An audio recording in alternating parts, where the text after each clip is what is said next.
Assalamualaikum warahmatullahi wabarakatuh. Bismillahirrahmanirrahim. Alhamdulillahirabbil alamin. Wassalatu wassalamu ala nabiyina Muhammadin wa ala alihi wa sahbihi ajma'in. Allahumma arhamna bil Qur'an waj'alhu lana imama wa nuran wa huda wa rahmah. Allahumma dzakirna minhu ma nusina wa 'allimna minhu ma jahilna. Warzuqna tilawatahu wa hifdhahu wa tadabburahu ana al-laili wa atrafan nahar waj'alhu hujjatan lana la hujjatan alaina birahmatika ya arhamar rahimin. Jamaah rahimakumullah, alhamdulillah kita bersyukur kepada Allah di pagi hari ini Sayyidul Ayyam, hari Jumat. Menurut salah satu riwayat, inilah hari di mana Nabi Adam diciptakan. Kemudian Nabi Adam juga dikeluarkan dari surga. Di hari Jumat inilah nanti juga insya Allah kita semua masuk surga lagi. Amin ya rabbal alamin. Baik jemaah rahimakumullah, marilah kita sama-sama di waktu yang terbatas ini untuk mentadaburi beberapa ayat di surat Al-Baqarah. Tadi ayat yang sudah kita dengarkan di dalam bacaan sholat kita. Ini adalah kisah yang pertama yang kita temukan di dalam Al-Quran, kalau kita baca dari awal, ya, di surat Al-Baqarah ayat 30 sampai 39, kisah tentang orang tua kita semua, ya, Abul Bashar, kisah tentang Nabi Adam alaihissalam. Nah, ini kenapa Allah menyajikan kisah ini sebagai kisah yang pertama. Ini sangat gampang kita rasakan bahwa inilah cerita kita. Inilah asal muasal kita. Bagi kita yang pernah di bangku sekolah ya Pak, kita dikenalkan tentang adanya teori revolusi. Bahwa manusia itu hasil dari evolusi dari apa Pak? Ya, dari monyet yang nggak tega nyebutnya ya. Kita nggak ridho sebetulnya ya. Dan Al-Quran langsung ngasih jawaban itu di awal. Inilah orang tua kita, manusia yang Allah muliakan, ya, yaitu Nabi Adam alaihissalam. Nah, jamaah rahimakumullah, ada beberapa yang mungkin kita bisa ambil dalam waktu yang terbatas ini, ya, pelajaran yang insya Allah akan menguatkan langkah kita, kemudian juga menguatkan kembali tentang orientasi hidup kita, juga akan kembali kita diingatkan tentang potensi diri kita semua, kemudian juga tentang bahaya yang akan selalu mengintai kehidupan kita dalam setiap langkah kita, sehingga kita harus waspada, harus sadar betul setiap langkah kita itu tidak akan dibiarkan oleh setan dan bala tentaranya. Mereka sangat sabar gitu, ya, menunggu, kemudian memberikan bisikan-bisikan gitu, ya, untuk supaya manusia itu tidak menuju Allah, tidak menuju surganya Allah gitu. Nah, ini kisah yang luar biasa ya kalau kita baca ulang itu, karena salah satu metode, ya, pengajaran dalam Al-Quran adalah dengan kisah, ya. Sanes cerita sebelum tidur ya, yang kemudian lep aja gitu, oh menyenangkan, oh hebat gitu ya, tapi di dalamnya banyak pelajaran-pelajaran kehidupan. Nah, ini hari ini ya, banyak orang-orang yang kehilangan arah kehidupan, bertanya-tanya, kemudian tidak percaya dengan Tuhan gitu ya, ateis gitu. Kemudian juga apa namanya, urusan gender gitu ya, ada LGBT dan sebagainya. Ya, di negeri barat ya, di negara-negara barat tuh semuanya mengandalkan Islam dan kaum muslimin, ya, untuk menjaga, ya, kehidupan manusia. Agama yang lain nggak bisa, hanya Islam dan kaum muslimin yang mereka andalkan untuk menyelamatkan akhlak secara universal gitu ya, kebaikan-kebaikan yang sudah Allah titipkan kepada manusia itu. Nah, jamarakumullah, yang pertama di ayat yang ke-30, wa idh qala rabbuka lil malaikati inni ja'ilun fil ardi khalifah. Allah mengabarkan kepada para malaikat ya, sebuah keputusan. Ini ya keputusan bahwa Allah akan menjadikan di bumi ya, seorang khalifah. Ya, khalifah. Agama-agama yang lain juga meyakini tentang Adam. Ya, Nasrani, Yahudi juga meyakini. Ya. Tapi ya, ada perbedaan yang sangat signifikan. Bahwa kita menganggap kehadiran kita di bumi ini bukan karena gara-gara ya, pelanggaran yang dilakukan oleh Nabi Adam alaihissalam. Bukan gara-gara itu. Sehingga nanti dampaknya adalah ada dosa bawaan, kemudian nanti harus dibayar gitu dosanya itu, ya, supaya kita suci. Kita nggak menyalahkan Nabi Adam alaihissalam, karena ini sudah keputusan Allah. Ini ja'ilun fil ardi khalifah. Bahwa manusia yang diciptakan itu tinggalnya adalah fil ardi, di bumi. Jadi bukan karena kesalahan Nabi Adam, kemudian ihbitu, turun kalian semuanya ke bumi. Bukan gara-gara itu. Jadi pahami ya.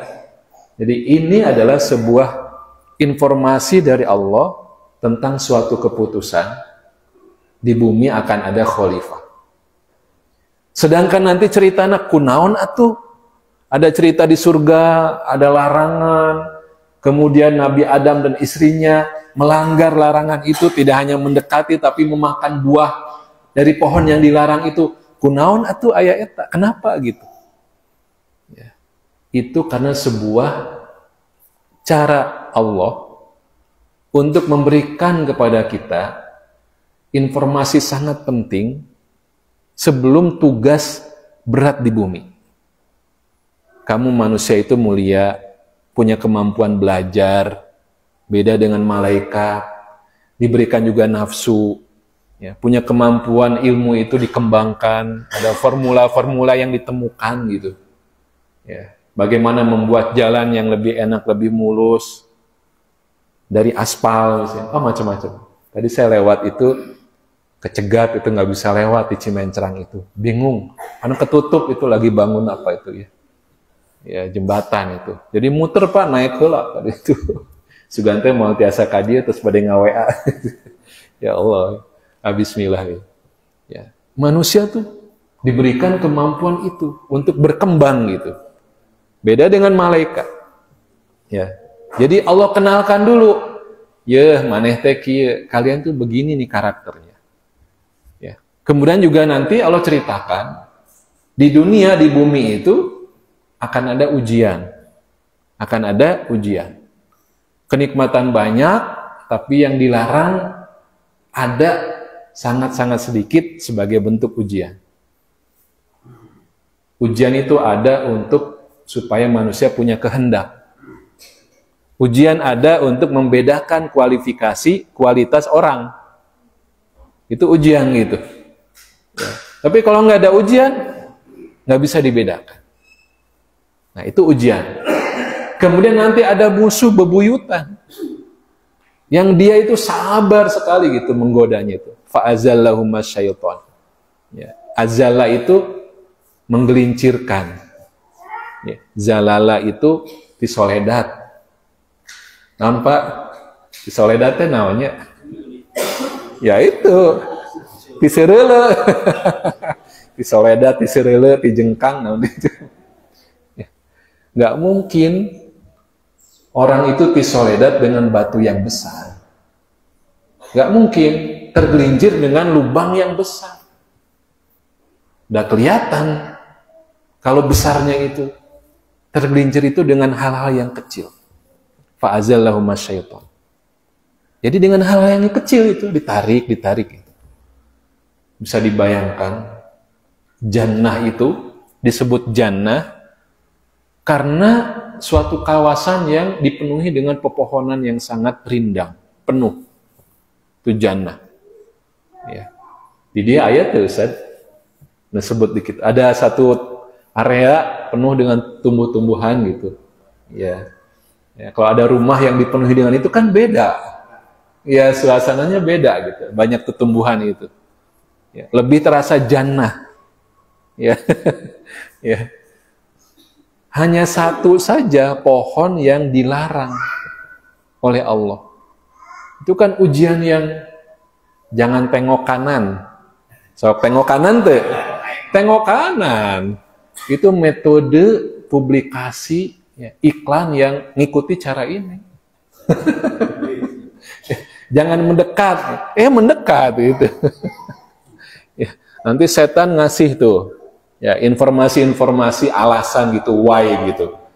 Tahu nggak kamu kenapa dilarang mendekati pohon ini? Allah tuh nggak ingin kamu abadi di surga. Padahal betul kan? Memang bukan di surga tempatnya. Tapi itu dipakai untuk membuat hoax. Membuat persepsinya berubah gitu. Waduh, bener ya, jangan-jangan ya yang dikatakan iblis itu bener gitu. Dan memang benar. Manusia bukan di surga kan? Akan turun ke bumi dulu gitu. Ini hebatnya cara iblis ya. Baik ya.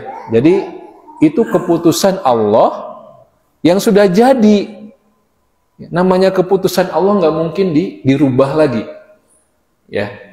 Nah, nanti setelah selesai semua persiapan pembekalan dari Allah, barulah turun manusia itu ke bumi. Sudah lengkap sekarang ya pelajarannya. Sok turun ke bumi untuk tugas sebagai khalifah. Bapak dapat tugas keluar kota, tugas baru itu kan ada pembekalan dulu. Nah, seperti itulah Allah ya. Kemudian khalifah. Ini kata yang menarik khalifah ini. Ya. Khalifah ini kalau ini misalnya Pak Aris di belakangnya ada siapa Pak namanya Pak? Pak Johan. Ya. Ya. Khalfa ya di belakang Pak Aris itu Pak Johan. Itu istilahnya khalfa. Khalfa itu di belakang. Di belakang. Ada yang ngikutin gitu. Ada yang meneruskan. Itu khalfa. Itu akar kata dari khalifah. Ya. Bisa jadi khalifah juga artinya begini. Kalau kita diberikan amanah, dititipi satu rumah misalnya. Si pemilik rumah itu akan pergi keluar kota sekian lama. Kemudian kita diminta untuk ya, mengurus rumah itu, dititipi. Itu kan khalfa. Ditinggalkan di situ, melanjutkan untuk mengurus rumah itu. Itu khalifah. Bukan berarti Allah nggak mampu ya mengurus dunia ini, bukan. Tapi untuk bentuk ujian kepada manusia. Jadi kalau kita mengenal si pemilik rumah itu sangat baik mengurus rumahnya. Nanti setiap jam berapa nyapu, ngepel, menyiram tanamannya. Ya, kalau ada yang meminta bantuan dibantu. Ya, baik, adil gitu ya. Kalau kita mengetahui si pemilik rumah itu seperti apa sifat-sifatnya, maka kita yang dititipi rumah itu akan berupaya untuk melakukan hal-hal yang dilakukan oleh si pemilik rumah itu. Jadi ini pentingnya kita mengenal Allah dengan semua nama-nama baiknya, sifat-sifat yang baiknya gitu. Ya. Sehingga nanti ketika kita diamanai sok dah dititipi sebagai khalifah itu. Kita tahu cara Allah itu bagaimana sih dalam memperlakukan manusia. Tidak ada rasis gitu ya. Ya. Mana yang dimuliakan. Dengan apa ya seorang khalifah itu bisa melaksanakan ya, amanah penitipan itu, maka Allah menurunkan Al-Qur'an. Ini buku panduannya untuk mengurus rumah Allah ini gitu. Untuk mengurus dunia ini. Ini bukunya, ini panduannya gitu. Jadi tidak dibiarkan menebak-nebak gitu. Ini panduannya, ini kitabullah. Itulah kenapa kita semua yang harus menjaga, menjadi khalifah itu. Ya. Bukan karena ingin berkuasa, tapi kita yang diamanahi dan diberikan petunjuk yang lengkap. Manual booknya ada di sini. Ya. Jadi kalau orang-orang yang tidak mengenal manual booknya, tidak mengenal buku Allahnya, itu bagaimana mau menjadi khalifah? Dengan zon-zonnya saja. Oh, kalau mengasih duit, ini bisa mensejahterakan, bisa membuat adil. Belum tentu. Ya.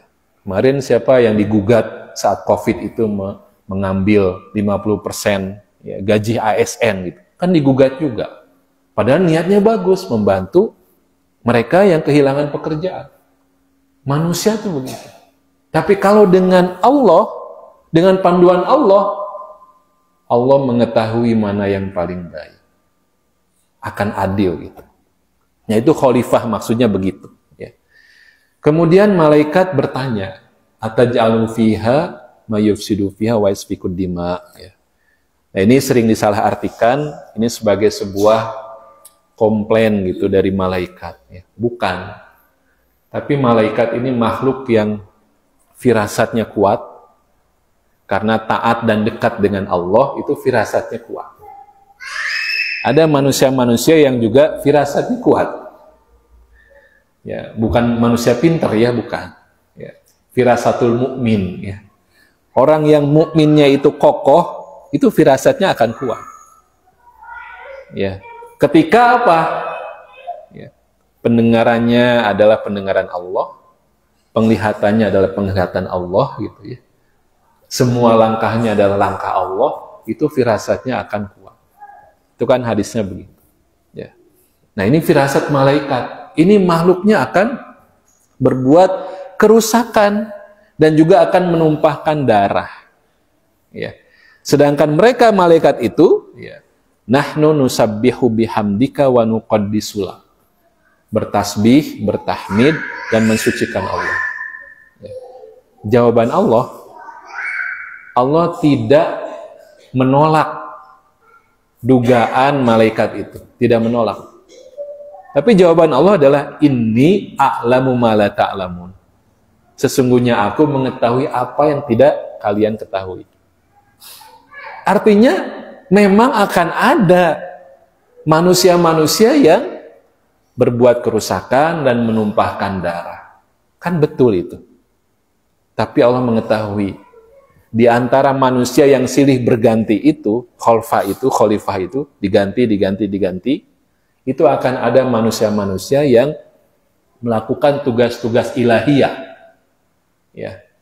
Ya, menjaga bumi ini, ya, merawat mereka yang dibutuhkan, membantu orang lain, memberikan keadilan, gitu.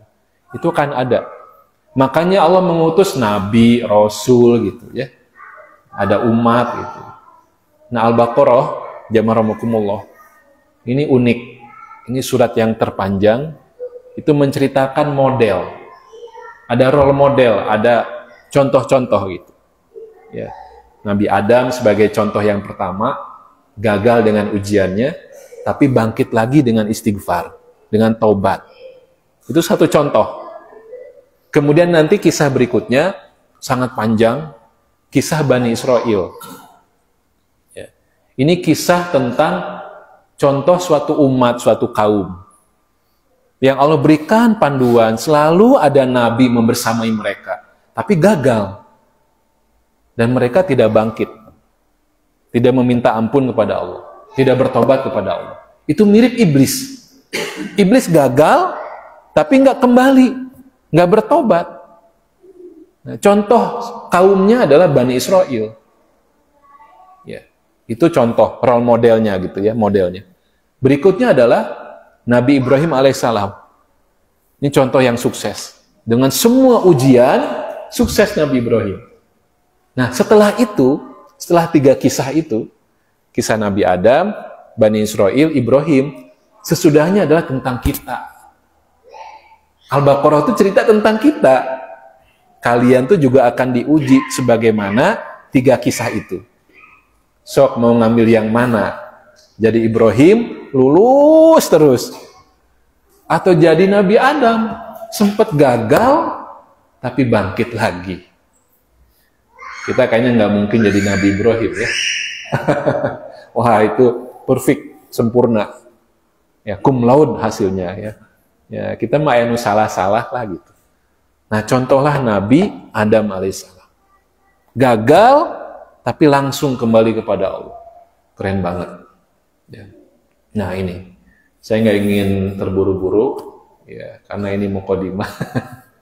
Insya Allah nanti kita lanjutkan ya. Nanti semampunya aja sampai 5.30 ya. Nah, itu jadi para malaikat sudah berfirasat begitu dan Allah tidak menolak ya, firasat itu. Ya. Kemudian wa'allama Adamal asma'a kullaha. Ya. Allah ya, dia mengajarkan Nabi Adam alaihissalam al-asma, nama-nama kullaha, bukan kulisyai, kullaha. Bedanya apa? Kalau kullaha ini ya, Nabi Adam dikenalkan tentang nama-nama juga dengan sifat-sifatnya. Nah, ini namanya api, sifatnya panas, bisa seperti ini. Ini air, sifatnya ini gitu. Ini bahan material apa gitu. Jadi manusia diberikan akal oleh Allah untuk mengidentifikasi sesuatu, kemudian nanti meramu, membuat prototipe, ya, mengulang lagi, mencoba lagi, jadilah kendaraan. Yang sekarang sedang heboh itu juga sebuah akal yang Allah ajarkan. Ilmu yang Allah ajarkan, supaya lebih ringan kumasi kendaraan teh, meskipun harus nanti coba lagi. Nggak cocok di Indonesia, korosi, tanah, segala macam. Jadi heboh sekarang ya Pak. Itu manusia tuh begitu. Yang mengajarkan Allah, allama. Dan Allah menggunakan kata allama, yang di situ ada tasdid, allama, ya, itu beda dengan anba. Nanti anba'ahum. Anba itu ngasih tahu, hanya sekali ngasih tahu. Tapi kalau allama itu ngasih taunya berkali-kali. Jadi manusia itu diajarkan oleh Allah saja itu allama, harus berkali-kali. Ya. Apalagi yang mengajarkannya bukan Allah. Harus lebih sabar lagi gitu. Ya. Ustaz Yudi mengajari tahsin. Dijelaskan sifatul hurufnya, makhraj hurufnya gitu. Pas praktek, ngagaleong deh gitu. Allama itu ya harus dikasih tahu lagi, dibenarkan, dicontohkan, ya, praktek lagi gitu. Itu allama. Allah saja allama. Ya. Dan kepada Quran, Ar-Rahman allamal Quran. Quran itu nggak boleh hanya anba. Anba itu ngasih tahu sekali aja. Harus allama, berulang. Termasuk kita, ketika kita menjadi objek atau menjadi muridnya, itu harus siap diulang. Kepada Quran apalagi, kita membacanya tilawah itu kan diulang. Insya Allah nggak ada kita yang merasa minal jinnati wan nas, numpeng beres tutup aja. Kita nggak baca lagi, nggak ada kan kita. Membacanya kita diulang-ulang. Ya. Ingin lebih banyak lagi dengan menghafal, diulang. Menghafal itu pekerjaan untuk memperbanyak Al-Quran, diulang supaya alam Al-Quran. Supaya Allah nanti mengajarkan Quran kepada kita. Kalau yang kita kejar hafalan, ya udah pengalaman kita. Ya, aduh Ustaz, kumahanya minggu ayeuna mah teu aya setoran, sibuk, wah daftar alasan banyak. Betul nggak Pak? Betul. Saya juga sama. Tapi kalau menghafal tujuannya supaya Allah alamal Quran, ketika kita mendengarkan penjelasan Ustadz tentang suatu ayat, kita tahu, oh ada di sini. Dulu pernah hafal. Kisah tentang jin misalnya. Wa idh sarafna ilaika minal jin. Ada juga itu di surat Al-Ahqaf, ya. Ada juga di surat Al-Jin. Oh, di sini gitu. Oh, kisah Nabi Adam tuh ada di Al-Baqarah, ada di Al-A'raf gitu. Nanti ada lagi tempat lain. Itu ketika kita sudah mengulang-ulang ayat itu dalam program menghafal, kita punya bahan baku. Langsung connect ketika ada penjelasan seorang ustadz tentang suatu ayat Quran, itu lebih gampang kita ngangguk-ngangguknya. Oh, no eta, oh iya itu maksudnya ya gitu. Tapi kalau kita ngeblank sama sekali, kita nggak tahu, ya apa tadi Ustadz? Tolong diulang Ustadz nomor ayatnya. Ya dibuka dulu Bu, dibuka dulu itu. Biasa kalau ibu-ibu saya begitu Bu. Ya, siapkan dulu, catat dulu. Dan bapak-bapak mah tara nyatetnya. Ibu-ibu gitu ya. Catat dulu Bu ayatnya, ini. Ya. Kalau sudah baru kita jelaskan. Yang itu ya Bu buka cirian heula. Nah, gitu. Kalau al-lama, kalau kita sudah ya mengulang-ulang ayat itu, kita kenal akrab. Ya, sebagaimana Yasin kita tahu gitu, sebagaimana Al-Kahfi kita juga kebayang gitu. Itu akan lebih mudah kita menyerap tadzkirah, peringatan, menyerap nau'izoh, nasihat-nasihat. Beda kalau kita ngeblank sama sekali. Namanya ngeblank ya. Gitu. Poe-koe gitu. Ya. Nah ini alama Adam. Jadi Adam tuh dikenalkan nama-nama. Kebayang tidak? Kalau manusia itu berkomunikasi tidak menggunakan nama-nama. Ya. Mau beli apa? Mau beli sesuatu yang ukurannya panjang, ya. Ya. Kemudian nanti ada ditambahi bumbu-bumbu gitu ya. Nanti cara masaknya digabung dengan ada yang bulat-bulat, hese. Ya. Kira-kira apa itu, Bu? Seblak. Hoyong naon ya? Seblak. Udah langsung selesai. Itu dengan isim, dengan asma itu. Ya. Kurban aja. Mau kurban apa? Hewannya gitu. Dijelaskan itu panjang. Tapi kalau dengan isim, dikenalkan isim, kurbannya sapi. Beratnya sekian, udah langsung kebayang manusia itu. Berat sekian berarti sakumaha sih ukurannya gitu. Ya, kambing, oh lebih kecil gitu. Hebat manusia itu. Lebih hebat lagi Allah. Nah, ini manusia punya potensi itu. Ya. Maka ya kita jangan ya mengecilkan potensi kita semua. Ya. Kemudian juga kita lanjutkan satu ayat lagi. Ya. Setelah itu Nabi Adam mendemonstrasikan ilmu yang Allah ajarkan itu, dan akhirnya para malaikat mengakui, dan mereka berkata, qalu subhanaka la ilma lana illa ma 'allamtana. Subhanaka, maha suci engkau. Wah, ini ternyata kita pernah membahas ya tentang makna tasbih ya. Tasbih itu suatu kalimat yang sangat dicintai oleh Allah, suatu kalimat yang juga menyelamatkan Nabi Yunus dari bertumpuk-tumpuknya ya kegelapan kehidupan, itu gara-gara tasbih. Kekuatan tasbih ternyata juga kita temukan di kisah ini. Ya. Makna tasbih itu adalah orang yang sedang berenang ya Pak. Orang yang berenang itu kan jangan tenggelam, nggak boleh turun ke bawah. Ya. Ngambang gitu, terapung, itu tasbih itu begitu. Sabaha, ya. Itu sedang mengapung gitu. Nah itu dipakai kepada Allah supaya Allah itu tetap di atas. Ya. Jangan sampai turun dalam perasaan kita, dalam dugaan kita. Tidak terasa kita tuh mengungkapkan kunaon sih teh hujan-hujannya. Itu sebetulnya tidak terasa kita mendowngrade, menurunkan Allah yang maha adil, maha baik. Dengan mengatakan secara tidak sadar, aduh teh hujan-hujannya, panas pisannya. Nah, malaikat mengajarkan hal itu. Malaikat tidak berniat untuk mengkoreksi, apalagi komplain terhadap keputusan Allah bahwa nanti manusia yang akan menjadi khalifah. Ya. Sehingga malaikat langsung mengucapkan subhanaka, engkau maha sempurna ya Allah, kami memang tidak tahu.